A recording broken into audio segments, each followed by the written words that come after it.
Vítam vás pri základoch háčkovania. Budeme postupne preberať naozaj úplné základy. Háčkovať budeme z hrubých priadzí. Toto konkrétne mám 5 mm šnúru bavlnenú a budem používať 8 mm háčik, ktorý má špicatejšiu hlavičku, takže sa s ním fantasticky pracuje, pretože ide výborne cez očka a takisto je veľmi dobre vykrojený. Dobre sa s ním aj očka naberajú.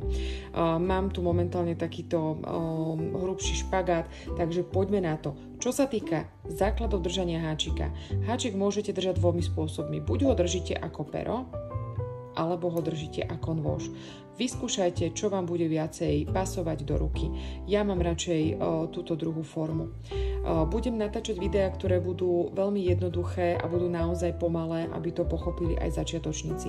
Prosím vás, napíšte mi, či tie videá sú takto pre vás OK a či sú zrozumiteľné. Keďže som pravačka, takže háčik držím v pravej ruke.